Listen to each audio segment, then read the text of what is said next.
আরে তারা বই দেও না কোথাও আমার একটা বই লাগবো তো, একটা বই ছাড়া আমার বুঝছো।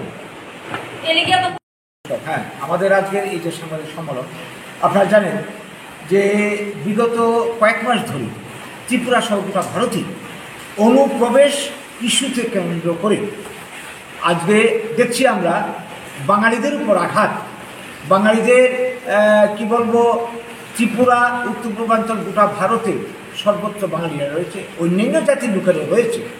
আমাদের মাতৃভূমি, আমাদের কি বলবো, জন্মস্থান হচ্ছে ভারতবর্ষ, সাবেক ভারতবর্ষ, এবং বর্তমানে আমরা যারা ত্রিপুরায় রয়েছি, এই ত্রিপুরা আগের যে সাবেক ত্রিপুরা মেঘনার পূর্ববার পর্যন্ত যে চাকলার সময় যার নাম ছিল, সেইখানকার মানুষ আমরা এখানে রয়েছি। আজকে আমাদেরকে অনুপ্রবেশকারী আখ্যা দিয়ে বিভিন্ন ধরনের কি বলবো অপমানসূচক কথাবার্তা চলছে। ত্রিপুরাতে গত মাস ধরে বিশেষ করে বলা হচ্ছে যে এই বাংলাদেশের বর্তমান পরিস্থিতির জন্যে বা তার আগের থেকে যারা বাঙালিরা এখানে আসছে তারা সবাই অবৈধ অনুপ্রবেশকারী, তাদেরকে এখান থেকে চলে যেতে হবে। এবং চলে যেতে হবে কথাটা বড় কথা না, যারা এই কথাগুলি উত্থাপন করছে ত্রিপুরা মোটা উপজাতি ভিত্তিক রাজনৈতিক দল, তারা বলছে পিঠের চামড়া তুলে এখান থেকে পাঠিয়ে দিতে হবে।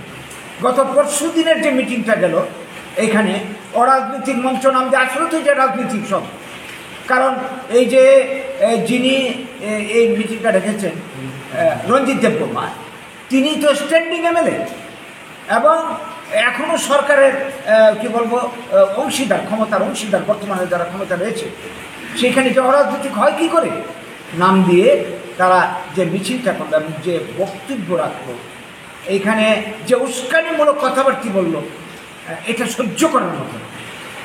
এইভাবে যদি দিনের পর দিন চলতে থাকে আমরা এটি কীভাবে মেনে নেব? অথচ সরকারের থেকে সরকারের বিরোধিতা করছে, সরকার এই ব্যাপারে একদম চুপ। এবং এই দলের যে সুপ্রিমো তীব্রমতার প্রদ্যুৎ কিশোরজি চুপ। কাজেই এটা অরাজনৈতিক বলার কোনো মানে নেই। মানুষ একটা এখনকার দিন এত বোকা না, তাদেরকে দিয়ে আসল কথাটা বলে দিচ্ছে। এবং সরকারের এই নিশ্চয়তার পেছনে সরকারের কি মদত রয়েছে, সরকার টিকানোর জন্যই কি বলছে। এবং এই ধরনের কথাবার্তা যে বলছে বাঙালি মুখ্যমন্ত্রী হওয়াতেই কি ওদের কোনো জেলাসি কাজ করছে, হিংসে কাজ করছে কিনা সেটা মানুষ বিবেচনা করবে। তো আমাদের বক্তব্য হচ্ছে এই প্রশ্নে, আজকে এই যে অনুপ্রবেশ যাদেরকে আমাদেরকে বলা হচ্ছে, ইতিহাস কি বলে, কারা প্রকৃত অনুপ্রবেশকারী? ইতিহাস ঘাটলে দেখা যাবে অনুপ্রবেশকারী হচ্ছে উপজাতিরা। আমরা যদি ত্রিপুরার যে সেন্সাসের ইতিহাস, ত্রিপুরা মার্চ করে ভারতের সঙ্গে 49 সালে 15 অক্টোবর, 51 সালে প্রথম লোক গণনা হয়, 51 সাল থেকে 2011 পর্যন্ত হিসাবটা আমাদের কাছে আছে, তারপরে কোনো সেন্সাস হয়নি। এইখানে যে লোক সংখ্যার হিসাব আমরা দেখেছি যে ত্রিপুরাতে বাঙালি জনসংখ্যার বৃদ্ধির হার এই 40 বছরে 51 থেকে 2011 দেখা গেছে 460.87% বৃদ্ধি হয়েছে বাঙালি জনসংখ্যা। আর এই জায়গাতে উপজাতি জনসংখ্যা বৃদ্ধি পেয়েছে 560.56%। তাহলে কী দাঁড়ালো এখানে মধ্যে অনেক বেশি, প্রায় কি বলবো 47% লোক উপজাতি জনসংখ্যা বেশি বেড়েছে। এই যে ঘটনাটা, আজকে আমরা ত্রিপুরার বাঙালিরাই ত্রিপুরাতে আছি। আগে যারা সমতল ত্রিপুরা ছিল, দেশভাগের কারণে, পরিস্থিতির কারণে আজকে আমাদেরকে আসতে হয়েছে। যদি ত্রিপুরাটা আজকে ভারতের ইউনিয়নের সঙ্গে যুক্ত হতো দেশভাগের সময়, বা ত্রিপুরা মুক্তির সময় যদি এই ইউনিয়নে যুক্ত হতো, আমাদের আসার কোনো প্রয়োজন ছিল না। কাজে এই পরিস্থিতি কারণে যাদের আসতে হয়েছে, সেই সঙ্গে উপজাতির হচ্ছে, চাকমা মুখ থেকে শুরু করে তারা হচ্ছে, তাদের কথা তো বলছে না, এরা একচেটিয়া বলছে বাঙালি। তো এই জায়গায় দাঁড়িয়ে আমরা পরিষ্কার বলতে চাই যে এইটার পেছনে গভীর রাজনীতি এবং বাঙালি বিদ্বেষ কাজ করছে। সেই তুলে ধরছি, এটা বিলুপ্ত রাজ্য সমতল এবং হরিকেলের কথা বলা আছে এই বইয়ের যিনি লেখক জহর আচার্যি, তিনি তথ্য প্রমাণ দিয়ে দেখিয়েছেন যে 15 শতাব্দীর আগে এই ত্রিপুরার যে কোনো উপজাতি রাজত্ব ছিল না। 15 শতাব্দীতে আমরা যে ইতিহাস পেয়েছি, ত্রিপুরার সবচেয়ে যে প্রথম রাজা তার নাম হচ্ছে রত্নমাণিক্য, যার পূর্ব নাম ছিল রত্নপা, তার পূর্বপুরুষের নাম হচ্ছে মুচাংপা। এই তারা এসছে পঞ্চদশ শতাব্দীতে দুর্ভিক্ষতারিত হয়ে বর্তমান যে মায়ানমার বা ব্রহ্মদেশ সেখান থেকে। তার আগে এদের আদি বাসস্থান ছিল মঙ্গোলিয়া। আজকে এখানে এসে তারা এখানে ত্রিপুরাতে এটাকে নিজের ভূমি বলছে। এরা আসলে মানে কি বলবো অনুপ্রবেশকারী আর বাঙালির বহিরাগত। আর বাঙালিদের আদি জায়গা হচ্ছে ভারতবর্ষ, এই বাংলা। বাঙালিরা এখানকার ভূমিপুত্র। সেই জায়গাতে আজকে আমাদেরকে এইভাবে অপমানসূচক কথাবার্তা বলা হচ্ছে এবং এই কথাগুলি সমর্থন যুগে যাচ্ছে সব কটা দল, শাসক দল থেকে শুরু করে সিপিএম, কংগ্রেস, যার জন্য এরা এত শক্তি পাচ্ছে। এই জায়গায় দাঁড়িয়ে আমরা পরিষ্কার ঘোষণা দিতে চাই, এই ধরনের অপমানজনক কথাবার্তা আমরা আর মেনে নেব না। অতীতে আমরা অনেক আঘাত সহ্য করেছি, 80 জনের গণহত্যা থেকে শুরু করে, আমরা আর এগুলি মেনে নেব না। এবং যা আমাদের অধিকার রক্ষা করার জন্য করার প্রয়োজন পড়ে আমরা সব কিছু আমরা করতে রাজি আছি, আমরা করব। অস্তিত্ব অধিকার রক্ষা করার সবাই স্বাভাবিক প্রবণতা এবং এই দেশ আমাদের দেশ, আমাদের পূর্বপুরুষরা ভারতবর্ষকে স্বাধীন করছে বাঙালিরা। আজকে আমাদেরকে এইভাবে বারবার অপমান করা হচ্ছে, সবগুলি রাজনৈতিক দল চুপ।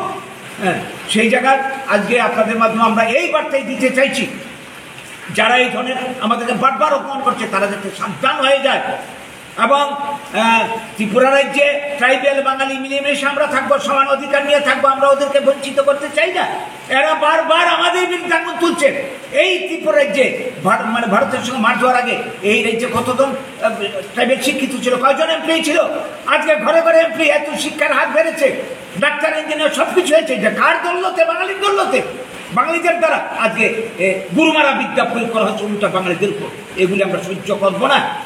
এরা এগুলি অপপ্রচার বন্ধ করো, মিলেমিশে আমরা থাকি। আজকে এমপি দেখো, প্রত্যেকটা ডিপার্টমেন্টের ট্রাইবেল এমপি, এটা আমাদের কোনো দুঃখ নেই, কিন্তু এরা আমাদের বিরুদ্ধে কেন আন্দোলন করছে বারবার? এই রাজ্যে আমরা সমান অধিকার নিয়ে থাকবো। দেখুন ভূমির অধিকারটা এডিসি আমাদের হাত থেকে চলে গেছে, বাঙালির হাত থেকে।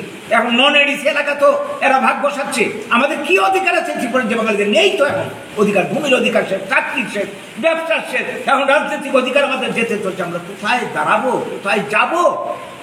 এই জন্য আমাদের এই অস্তিত্ব এবং অধিকার রক্ষার এই যে মুভমেন্ট, আন্দোলন, সত্য ইতিহাসটা আমরা তুলে ধরতে চাইছি এই রাজ্যের মানুষের কাছে, সুশীল সমাজের কাছে, ভারতের যারা কর্তৃত্বে রয়েছে, ত্রিপুরার যারা কর্তৃত্ব রয়েছে, সবাই নজরে আমরা দিতে চাইছি।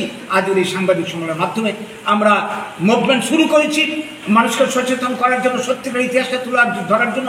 আজকের দিনে দাঁড়িয়ে আপনাদের মাধ্যমে আমরা ঘোষণা করতে চাই, সারা রাজ্য জুড়ে, বাংলা অঞ্চল জুড়ে আমাদের অস্তিত্ব অধিকার রক্ষার জন্য, এই অপপ্রচার জবাব দেওয়ার জন্য আমরা বৃহত্তর গণ আন্দোলন করে তুলব। এই আন্দোলনের সবাইকে সামিল হওয়ার জন্য আবেদন রাখছি, আহ্বান রাখছি। নমস্কার। সেই সঙ্গে আমাদের আজকের দিনে 4টা দাবি ছিল, যে এই সমস্যার সমাধানের জন্য মানুষের সামনে তুলে ধরতে হবে। 80 জনের গণহত্যা যারা বলি হয়েছিল তাদের পুনর্বাসন দিতে হবে।